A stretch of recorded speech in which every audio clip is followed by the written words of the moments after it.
Today on Passion for Food, we're making these cookie brownie bars. This is a really easy stay-at-home pantry recipe, and they're simply delicious. So let's jump in here and get started. Now, the cool thing about this recipe is that there's several different ways to put it together, depending on what you have on hand. And beginning with our wet ingredients, to start we have a cup and a half of a neutral tasting oil. I'm using canola today, but butter or another oil would work just fine, along with 2 whole eggs, and about 1 teaspoon of vanilla. And just to make it slightly easier to mix in a moment, I'm going to pop these eggs right in the yolk. And then we're going to add our sugar. We're going with about 2 cups in total here. I'm using 1 cup of white sugar and 1 cup of brown sugar. If you don't have the brown sugar, 2 cups of white sugar also works great. I actually think 2 cups of confectioner's sugar probably works the best of all, but I was running low on that and I didn't feel like going to the store, so I'm using this combination. Once we have that all essentially creamed together, we're going to add the rest of our dry ingredients, which consists of 3 cups of all-purpose flour, 1 cup of cocoa powder, about a half a teaspoon of table salt, along with 1 teaspoon of baking soda.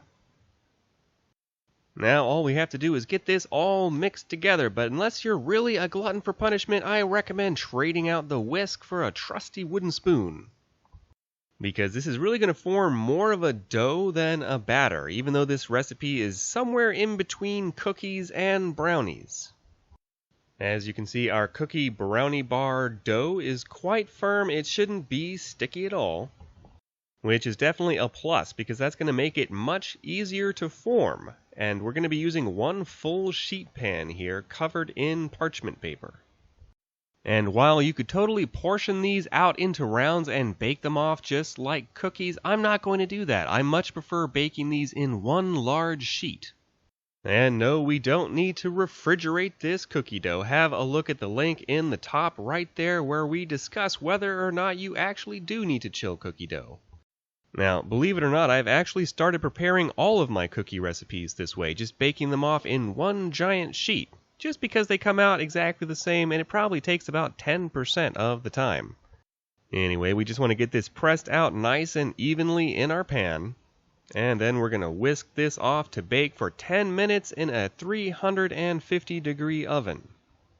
I know 10 minutes might not seem like a long time for a giant sheet of cookie brownie dough like this, but trust me, it's plenty. Don't overcook this. So we'll go ahead and pull these cookie brownie bars out of the oven. But here's the trick to this. Before we let it cool, we want to pull it off of this hot pan and actually get it cut into bars.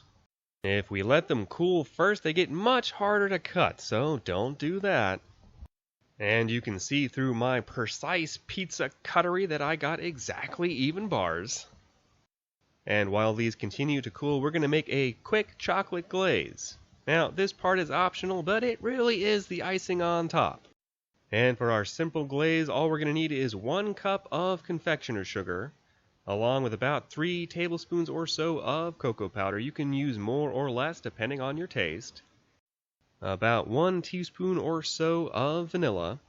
And finally, just enough liquid to bring this together. I'm using about 1.5 tablespoons of milk, but water works just fine here.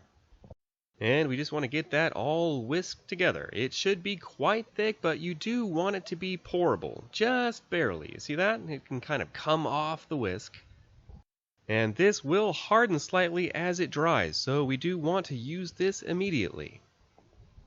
You could easily just use a spatula to frost the entire top, but I like kind of swirling around little circular patterns like this. It just looks pretty in the final bar, but you do whatever you would like to do here. And here we are after 10 minutes. You can see that glaze has set nicely on top. So let's go ahead and grab a couple of these cookie brownie bars. Have a look at the inside of these. You can see how wonderfully fudgy they are. I really do love these cookie brownie bars. Anyway, let's grab a couple more and give these a try. I really like how these turned out, especially with that easy chocolate glaze. They're super soft and amazingly fudgy, considering we were just using cocoa in this recipe. I really hope you've enjoyed today's episode of Passion for Food. If you have, give me a thumbs up below and consider subscribing and hitting that little bell so you don't miss our future episodes. And if you would like to help support the channel, check out the new Passion for Food t-shirt store, link in the description. Anyway, I hope everyone is doing well out there. This has been Graham with Passion for Food.